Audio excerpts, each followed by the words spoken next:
Question number 31. Two particles which are initially at rest move towards each other under the action of their mutual attraction. If their speeds are v and 2v at any instant, then the speed of the center of mass of the system is. Since here initially both the particles are at rest, let us say this is a particle 1, initially it is at rest, that is velocity is 0. Let us say this is initially u2 which is also at rest. Both are initially at rest. That means initial momentum also 0. That is equal to P1 is equals to M1 U1 is equals to 0. P2 is equals to M2 U2 also 0.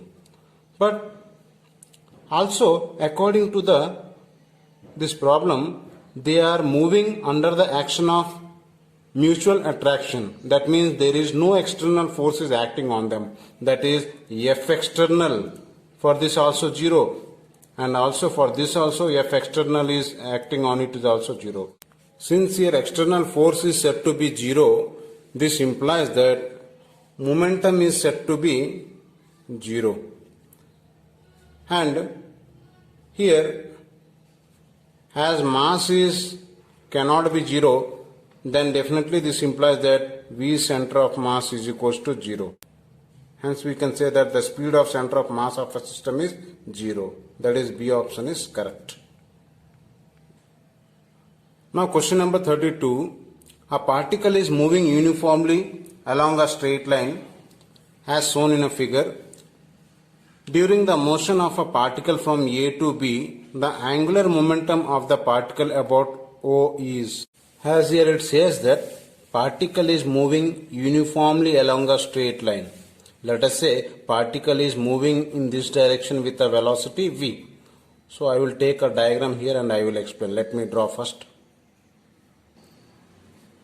From this diagram, let us say the particle has taken at a point P, which is at a distance, say this is the distance from the origin. This is the perpendicular distance from the origin. Let I am choosing this one as a P1, one case I will take. Suppose this distance is from R1. R1 is the distance from the origin. This R1 is along like this. Say this is making an angle theta 1. If this is theta 1, this R1 can be split up into two components. This is R1. R1 can be split up into two components. In this direction, R1 cos theta 1, and in perpendicular distance is R1 sin theta 1. Similarly, now I will take another point somewhere along AB. Say another point I am taking, say that is P2, which is at a distance from the origin is, say that is R2. R2 is also directing in this direction. Say this is making an angle theta 2 with this velocity direction. Now this R2 also can be split up into two components. Along this we can say R2 cos theta 2, and perpendicular to it we can say R2 sin theta 2. So from this diagram, if you take any points along AB, the radius vector can be split up into two components. One is in horizontal direction and one is in perpendicular direction. Here it is quite clear that in a perpendicular direction you can see all are sine components you will be getting. That means here sine components all are perpendicular, which are, see, these sine components is nothing but equals to OA only. So here from the figure we can say that OA bar is equals to R1 sin theta 1 is equals to R2 sin theta 2 also is equals to R3 sin theta 3, and so on. Like this we can take many points along this. So therefore we are having a general formula for a angular momentum, that is L bar is equals to R bar cross P bar. This is the general formula. So here we can say that linear momentum along this line. Why? Because velocity is in this direction. So P1 is equals to mv. Here also if you take P2 is equals to mv. So linear momentum in this is same. Why? Because same velocity for the particle and same mass. So the linear momentum will be in this direction. But only the thing is angular momentum depends upon the r, where r is nothing but OA is the perpendicular distance. So here I can say that OA is the perpendicular distance which is constant. So OA bar into P means M into V we can say. So here OA means I can say R1 sine theta 1 into MV. Also this is equals to, once OA means I can write this one also, R2 sine theta 2 into MV. So for all the points in this line, the particle will have the same angular momentum. See, these are all same. For every point, the angular momentum is same. Hence we can say that third option is correct. The satellite is orbiting close to the Earth and has a kinetic energy K. The minimum extra kinetic energy required by it to just overcome the gravitational pull of the Earth is.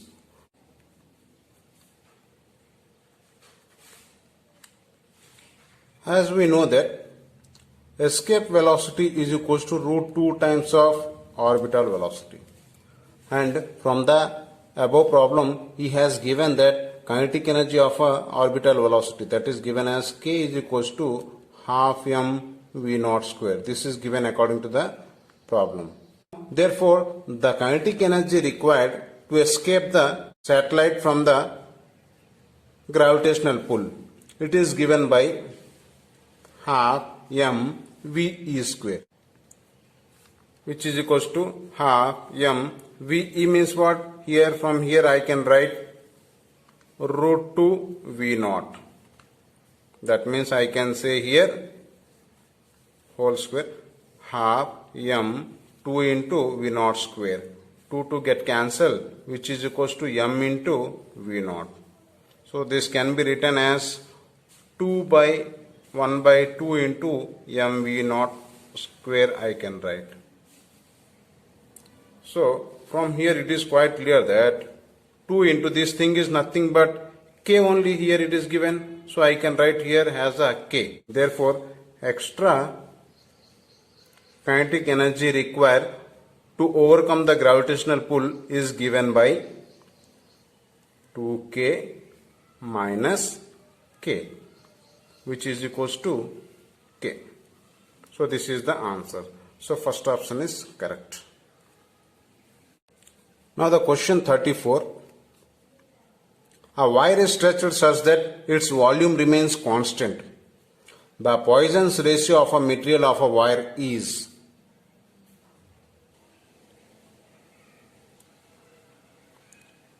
In generally, the Poisson's ratio value lies between -1 and 0.5. That is, -1 less than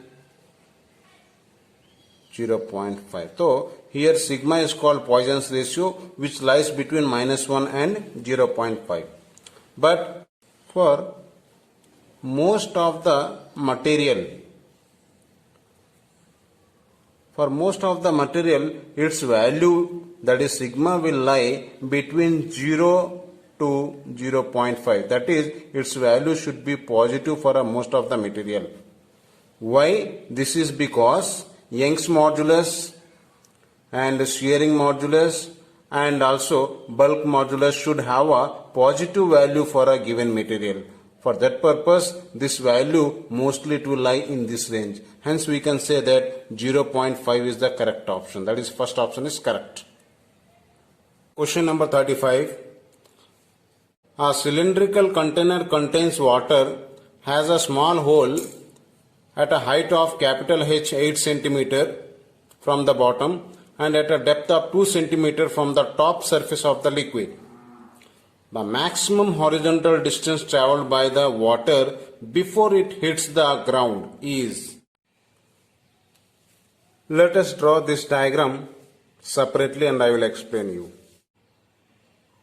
So this is the diagram given here. Here it says small h is equal to 2 cm, capital H is given as 8 cm, and from this orifice the water is coming like this. So let us say it is coming to the ground like this. So he is asking what is this distance, that is range is how much he is asking. So for this, initially let us say here, initially the liquid is at rest state, that is u is equals to 0. As the water is decreasing coming down, when the water reaches to this point, the water comes out with a velocity say that is v. So initial velocity u, final velocity v. Therefore I can apply a formula v square minus u square is equal to 2gh. V square minus u means 0 here. 0, that is equal to v square is equal to 2gh. 2g means how much? I can take in CGS, I can take it as a 1000 centimeter per second square. H is given as 2 centimeters. Say this is 2. That is 4000. That is 4000.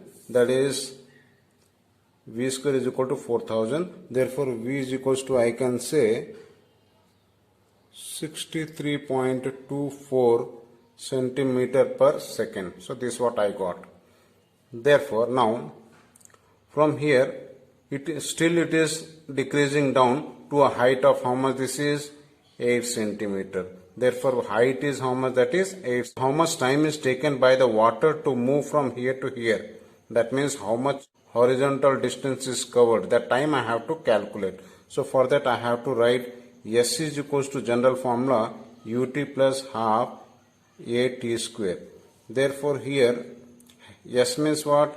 H is equals to initial velocity is at this point also initial velocity. Assume that it start from here, then u will be 0 here. Here also 0 into t plus half g t square. Therefore this will become 0. Therefore what is left here? Half g t square h. Therefore t is equals to 2h by g. That is root of 2h by g we will get.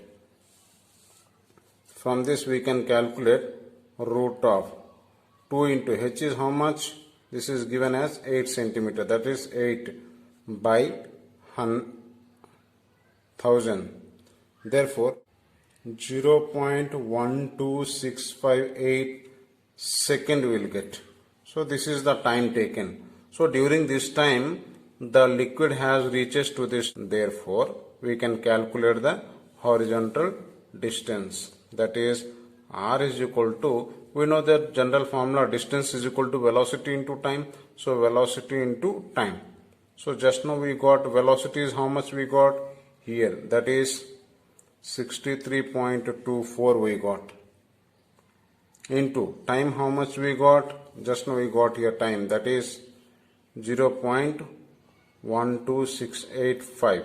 After calculation this we will get approximately 8 centimeter. So this is the range or horizontal distance. Hence we can say that the first option is correct. Now the question 36. An inductor of inductance L and resistance R are joined together in series and connected by a source of frequency omega. The power dissipated in the circuit is, as this is a LR circuit. LR means what? This is LR circuit means we can say if this is inductor and if this is resistance, if these two are connected to a source, then this is L, this is R, we can call it as a LR circuit. Therefore, in this case we can find out the current. Current is nothing but we can say V by Z. We know very well. V means potential and Z means nothing but impedance in the circuit. So impedance in the circuit is given by V by Z. V by Z means we know that root of, for LR circuit, R square plus XL square. Therefore, V by root of R square plus, what is XL means? XL means we know that is omega L whole square. Therefore, this was, we are getting the expression I. Therefore, he is asking power dissipation is P is equal to Ri square. The power dissipation formula we know that Ri square. Therefore, R let it be like this. Therefore, what is I here? I is nothing but V by root of R square plus omega L whole square. So we can write this I value here. So this whole square. Therefore, we will get R V square by these two will get cancelled, root and square will get cancelled, R square plus omega square L square. So this is the power dissipation formula. So this option we can see in a second option option is correct. Now question number 37. An electromagnetic wave is travelling in a x direction in an electric field vector given by Ey is equal to E naught sine kx minus omega t into j cap. The correct expression for a magnetic field vector is, so here very simple, that is telling that a wave is moving in a x-axis with a velocity c. We know this. So therefore, if this is y and if this is z, and he also given that Ey is along electric field is along y axis, that means this is electric field given, then definitely we know that a magnetic field will be in the direction of z. So if this is E, then this will be definitely magnetic field B, we can say. So that means for this definitely the magnetic field is asking, definitely it will be in a z direction. It will be in a z direction. So therefore, in a z direction means we can write that Bz is equals to, similar like expression we can write Bz bar is equals to B naught into sine of kx minus omega t into, here this is j, but here z I am writing, so we have to write here k cap. So this is the correct expression. Okay, but this option is not available here. Here B naught he has given in terms of E naught. So one more formula we have, since we have that C is equals to E naught by B naught. Therefore B naught is equals to E naught by C. So we can write this value here. Therefore B naught means E naught by C sine of kx minus omega t into k cap. So Bz bar. So this is the expression for a magnetic field. Fourth option is correct option. Now question number 38. The phenomena involved in the reflection of radio waves by ionosphere is similar to. Option is total internal reflection of a light in air during a mirage. So this is the option, correct option. Now question number 39. A point object is moving uniformly towards the pole of a concave mirror of focal length 25 cm along its axis as shown in figure. The speed of the object is 1 meter per second. At t is equals to 0, the distance of the object from the mirror is 50 cm. So initially t is equals to 0, the distance is 50 cm given. The average velocity of the image formed by the mirror between the time t is equals to 0 and t is equal to 0.25 second is, okay, from here to somewhere where the time t is equals to, when time t is equals to 0.25 second it's move, then what is the average velocity? According to the problem, it says that the object is moving with a velocity 1 meter per second. Let us see this diagram here separately we can draw, and I will tell you here. So here it says that the object is moving with 1 meter per second. That means in 1 second it is moving 1 meter. That means in 0.25 second, it will move 0.25 meter, which is nothing but is equals to, I can say, 25 centimeter. That means 25 centimeter means from here it went to 25 centimeter, somewhere between this, at the midpoint. So object came here. So at this point, according to the problem, he says that focal length, he is saying it as a 25 centimeter given. So the object also reaches to the focal length only. At this point the object came. That means the object is at a focal point. Now at this point its velocity is said to be u initial is equals to 25 centimeter per second, we can say. So we know that when the object is at a focal point, then its image will be forming at a infinity. That means velocity, final velocity is said to be infinity centimeter square, we can say, velocity also. Therefore the average velocity is asking. Therefore the average velocity is equals to v final u initial by time taken. Therefore here what is this? Infinity minus 25 by delta t is given. That is this timing, this one. This is 0.25. This is equals to infinity. Hence we can say that the average velocity is how much? Infinity. Hence we can say this fourth option is correct. Now question number 40. A certain prism is found to be produce a minimum deviation of 38 degree.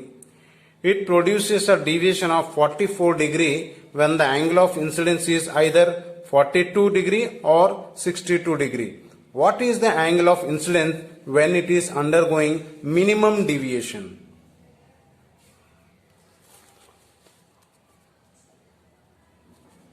As we know that there is a formula is there. Angle of incidence is equals to dm plus a by 2. dm means what? Minimum deviation. A means angle of prism. So he is asking to calculate this I value. So dm is given here. This is given as a dm. That is dm is given. But we have to calculate the a value. Then we have to substitute here. For a, one more formula we have. That is small d is equals to I1 plus I2 minus a. Therefore a is equals to, we can write I1 plus I2 minus d. Here I means incident angle, I2 means emergent angle, d means angle of deviation, where a means angle of prism. So here I1, I2 means given here. This is I1, I2. And here d is nothing but this is 44 degree. So we will substitute here 42 plus 62 minus, how much that is? 44. So we can write here 104 minus 44. That means I will get how much this is? 60 degree I will get. So a I got it as a 60 degree. Substitute this value here. Therefore dm means 38 plus this one 60 divided by 2. That is 98 by 2. That means how much this is? 49 degrees. So this is the answer. So I value is 49. Hence we can say third option is correct. Now question number 41. An aluminum sphere is dipped into water. Which of the following is true? So several options are given. First option says a buoyancy force will be less in a water at 0 degree centigrade than that of the water at 4 degree centigrade. Second option, buoyancy will be more in a water at 0 degree centigrade than that of the water at 4 degree centigrade. Third option, buoyancy force in water at 0 degree centigrade will be same as that of the water at 4 degree centigrade. Fourth option, the buoyancy force may be more or less in a water at 4 degrees centigrade depending on the radius of the sphere. But we know a small concept, that is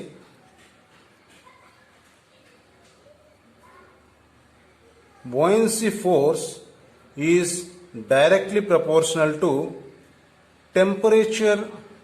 So from this it is quite clear that buoyancy force is less at 0 degree centigrade than that of water at 4 degree centigrade. So as the temperature increases, buoyancy force also increases. Why? Because directly proportional. Hence we can say that buoyancy force is less at 0 degree than that of 4 degree. Hence we can say first option is correct. Now the question 42. A thermodynamic system undergoes a cyclic process ABC as shown in a diagram. The work done by the system per cycle is, so is asking the work done by this cycle, means this is the cycle, one complete cycle, what is the work done we have to calculate. We know that in a thermodynamics the work done by the system per cycle is nothing but the area under the curve. That is, this area is nothing but it is the right angle triangle. That means we can say work done is nothing but area under the curve, we can say. So here area is nothing but this is half into base into height. So we can say that half into base into height. So from this half into what is base? Base means this one, C to B or B to C. So we can say that final minus initial. So from here it is going. So final minus initial, that is 10 minus 5. Height, it is moving from A to B. So this is the final. So final minus initial, that is height is, we can write 100 minus 400. That is equals to half. This is 5 into this is minus 300. So if you cancel this by 150, we will get how much this is? Minus 750 joule. So we are getting this answer, that is the third option is correct here. So what is here minus indicates? Here minus indicates that the work done by the system here.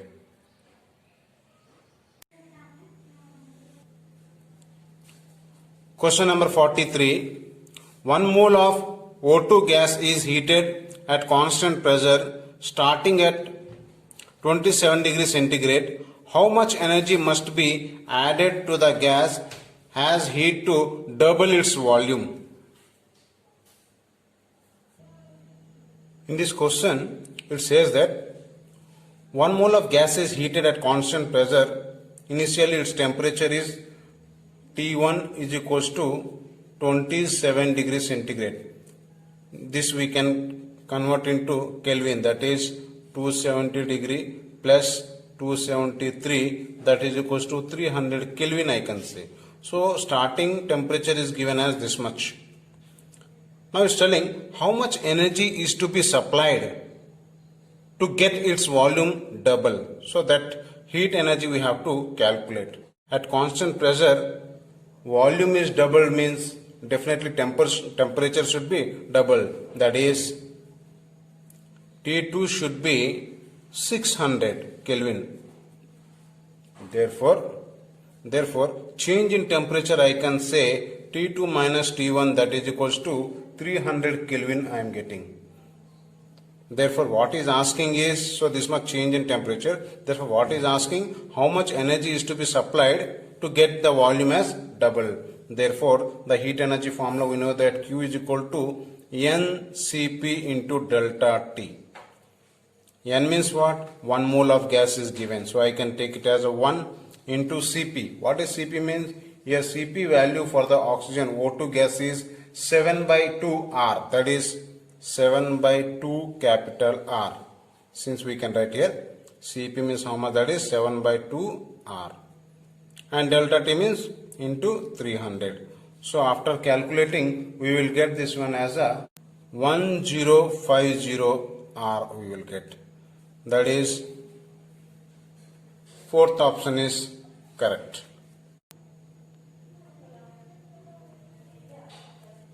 Now question number 44. A piston is performed SHM in the vertical direction with a frequency of 0.5 Hz. A block of 10 kg is placed on the piston. the maximum amplitude of a system such that the block remains in contact with the piston is.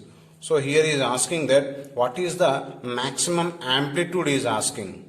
So very simple, as given, as here given that frequency is how much given, this much. So f is equals to 0.5 hertz. So that means we can calculate the angular frequency, that is omega is equals to 2 pi f, that is equals to 2 pi f means how much, 0.5. so this two get cancelled, that means pi. So this is the omega we got. For block to remain in contact with a piston at an amplitude position, here suppose say this is the piston. If this is a piston, suppose here you are keeping a mass m, its weight should be, that is mg, it should be equals to that of the oscillation of this piston. So that means in upward direction a force is said to be acting. Okay, this force is called oscillation force. So these two are equal, then only we can say that it will be remaining in contact, the block will be remaining in contact with the piston. Therefore the condition for that is weight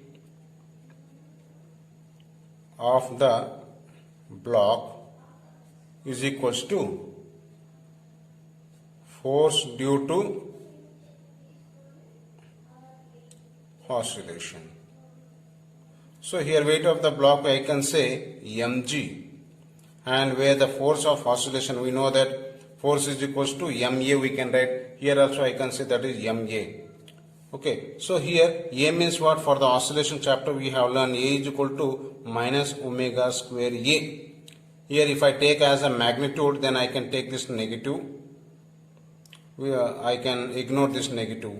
Therefore here m get cancelled, g is equals to a means I can write omega square a. Therefore here a is equals to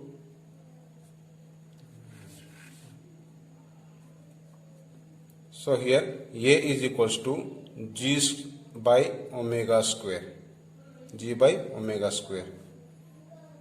G by omega means what, here we got already pi, so that is pi square.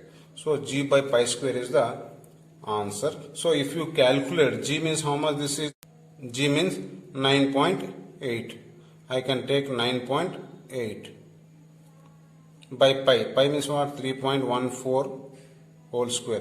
After calculating this we will get this as a 1, that is approximately we will get it as a 1, that is 1 meter. So hence we can say that a first option is correct. Now the question number 45. The equation of a stationary wave is y is equal to 2 sin pi x by 15 cos 48 pi t. The distance between the node and its next antinode is. So here given y is equals to 2 sin pi x by 15 cos of 48 pi t. This is given. So here we can write a general formula, that is y is equal to 2 sin kx cos omega t. It is like this form. This is called a general form. So by comparing these two, we can write here k is nothing but here k is nothing but pi by 15.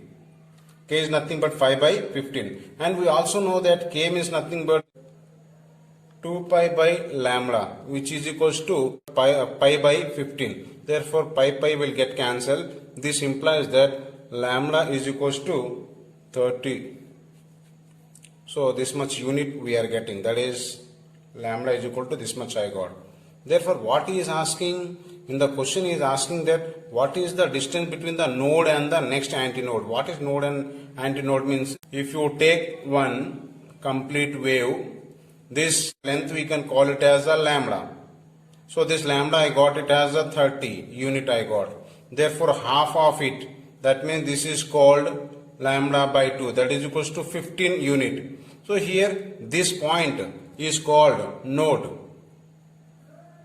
and this point is called antinode. This is called node. This is called antinode. This is called node. So he is asking the distance between node and next antinode. So any node and antinode we can take. So if you take, suppose if I take this node and antinode, this is node and antinode. So this distance is asking. This distance is nothing but it is the 1/4 of the lambda.